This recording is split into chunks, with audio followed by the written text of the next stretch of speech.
ജെയിൻ കൽപ്പിത സർവകലാശാല ആതിഥേയത്വം വഹിക്കുന്ന സമ്മിറ്റ് ഓഫ് ഫ്യൂച്ചർ 2025 തുടക്കമായി.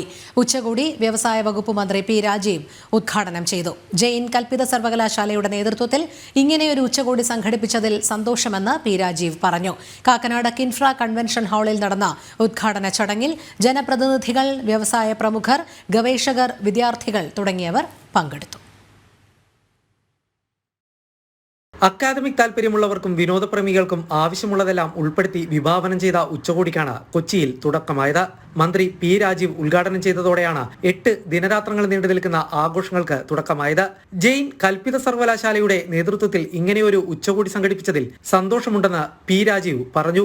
സമാനമായ നിരവധി ഉച്ചകോടികളുടെ വേദിയായി മാറാൻ കേരളത്തിന് കഴിയുന്നു എന്നതിൽ അഭിമാനമുണ്ട്. ഇന്റർനെറ്റ് മൗലികാവകാശമായി പ്രഖ്യാപിച്ച ഒരേയൊരു സംസ്ഥാനം കേരളമാണ്. കേരളത്തിലുടനീളം അതിനുള്ള നെറ്റ്വർക്ക് സ്ഥാപിച്ചു കഴിഞ്ഞു.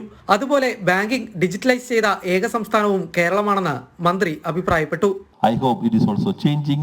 These type of events would help us to attract more investment, to showcase the potential of the state to the world. I would like to again congratulate Jain University for hosting this summit of future. എല്ലാ വിഭാഗം ആളുകൾക്കും ഈ ഉച്ചകോടി ഉപകരിക്കണമെന്ന് ഞങ്ങൾക്ക് നിർബന്ധമുണ്ട്. ഐക്യരാഷ്ട്രസഭയുടെ സുസ്ഥിര വികസനം ലക്ഷ്യമാക്കിയുള്ള ഉച്ചകോടി സംഘടിപ്പിക്കപ്പെടുകയുണ്ടായി. അതായിരുന്നു തങ്ങളുടെ പ്രചോദനമെന്ന് ജെയിൻ സർവകലാശാല new initiative director doctor Tom M Joseph പറഞ്ഞു.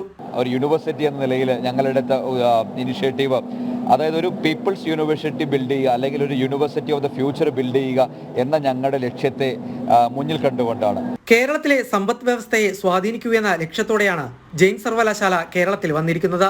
സംരംഭത്വം പ്രോത്സാഹിപ്പിക്കുമെന്ന ലക്ഷ്യവും ഞങ്ങൾക്കുണ്ടെന്ന് ജെയിൻ സർവകലാശാലയുടെ ചാൻസലർ ഡോക്ടർ ചെൻരാജ് റോയ്ചന്ദ് പറഞ്ഞു. Next 30 years, 40 years, what the world is going to take changes in the creative concepts on economic front as well as the development of the whole state of Kerala. By 2047, India becomes third largest economy on the planet, and India can be a kind of game changer for the whole world. 8 ദിവസം നീണ്ടു നിൽക്കുന്നതാണ് ഉച്ചകോടി. University vice chancellor Raj Singh, British deputy head of mission Shalini Medappally, info park CEO Sushant Kurunthil, pro vice chancellor J Latha, MP Hibi Eden എന്നിവർ ചടങ്ങിൽ സംസാരിച്ചു. പരിക്കേറ്റ് ചികിത്സയിൽ കഴിയുന്ന ഉമാ തോമസ് MLA ആശുപത്രിയിൽ നിന്നും ഓൺലൈനായി സമ്മേളനത്തെ അഭിസംബോധന ചെയ്തു. ജനം, കൊച്ചി.